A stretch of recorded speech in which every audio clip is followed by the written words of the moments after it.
In this movie, I'll show you how to introduce a spot color into your artwork, and I'll explain why you might want to do so. So here's the idea. When you're sending a job out to be commercially reproduced, you're almost always printing it using the four process color inks, which are cyan, magenta, yellow, and black. And they mix to form this wide range of printable colors. However, there's an awful lot of colors that you can't print as well, including very bright greens and rich, vivid purples and bright scarlet reds and so forth. And so the most common way to address that problem is to introduce another ink in the form of a spot color. Now, what you need to bear in mind about spot colors is they cost money. You don't have to buy them from Illustrator or from Adobe. You have to pay your printer in order to use a fifth or sixth ink, because paper and ink is what drives printer costs. Now, another reason to use a spot color is to nail down a color. For example, let's say that you've got a corporate client who always uses a very specific color for its logo. In that case, you would want to make sure to use a spot color to print that logo as opposed to trying to mix the color using CMYK. So let's say in our case, I want to brighten up these purples that are associated with the robots on the second, third, and fourth artboards. I'm going to go ahead and press Shift Page Up in order to switch to the third artboard and zoom on in as well. Now these purples to me are looking like grayish blues. So fortunately, I've gone ahead and linked all the purples to this global swatch, which is called Mild Violet. So I'll go ahead and double click on this swatch in order to bring up the swatch options dialog box. Notice that the color mode is set to CMYK, as it generally is when we're working inside of a print document. I'm going to turn on the preview checkbox so I can see what I'm doing. And I'll take the K value down to 0, because that's going to help to brighten up those colors. And then I'll take the yellow value, yellow being a color complement to purple. I'll go ahead and take it down to 0 as well, and that's going to give us a stronger color as well. It's a little bit too blue for me, so I'll crank that magenta value all the way up to 100%. And we end up not only changing all the purples inside of our document because they're linked to this global swatch, but I also end up brightening the purples considerably. So I'll go ahead and click OK in order to accept that change. But let's say that's not enough for me. I want a more vivid purple still. So I talked my client into paying for a fifth ink, and now it's a matter of introducing that spot color into my artwork. To get to the spot color libraries, you go down to the lower left corner of the swatches panel and click on this little books icon. And then you want to choose this command right there, Color Books. Now, not all of these libraries include spot colors. Many of them include CMYK mixes. For spot colors, you want one of the industry standards. And in the States, that typically means Pantone. So I'm going to go ahead and select Pantone plus solid coated, because most likely you're going to be printing to solid coated stock. And that brings up this independent panel that contains more than 1,000 different colors, as you can see right here. And you can select any of them if you want to. So to introduce one of these colors into your swatches panel that's saved along with this specific illustration, all you have to do is click on it. So for example, I might look at these colors and think, Pantone 185C looks good. I'll go ahead and click on it.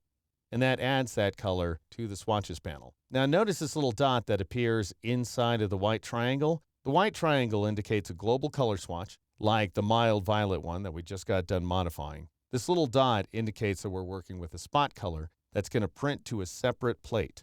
Now, the more common approach is that you're sitting down with a Pantone swatch book, and you're looking through the book to find the exact color that you want to work with. And that color will typically include a number.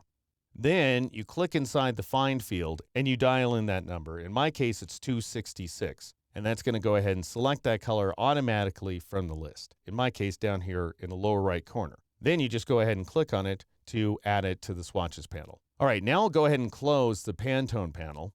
Now, if I were creating my artwork, then I would just go ahead and assign my Pantone spot color on the fly. But I've already got this artwork created here that's associated with this mild violet global swatch. So I need to replace the colors associated with mild violet. And you do that, by the way, by clicking on the color that you want to use as a replacement. Let's say, just for the sake of demonstration here, I want to use Pantone 185.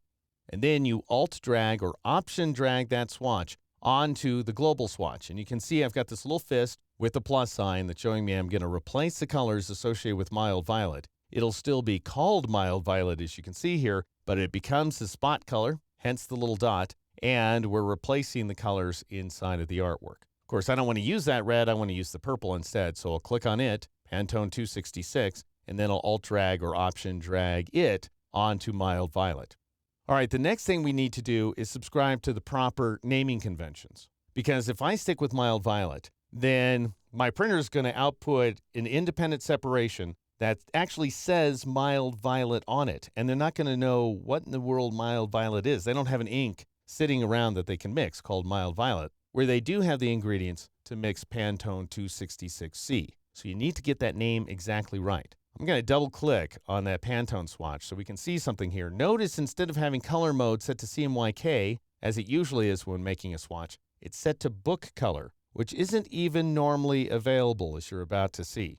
Meanwhile, all these options toward the top of the dialog box are dimmed, so we can't modify them. And the actual color, the screen color that is, not the color of the ink, but the color that we see on screen, is mixed in the lab mode. The L in lab stands for luminance, that is, darkness or brightness, while A and B are two perpendicular color axes. So A starts at green and becomes magenta, and then B starts blue and becomes yellow.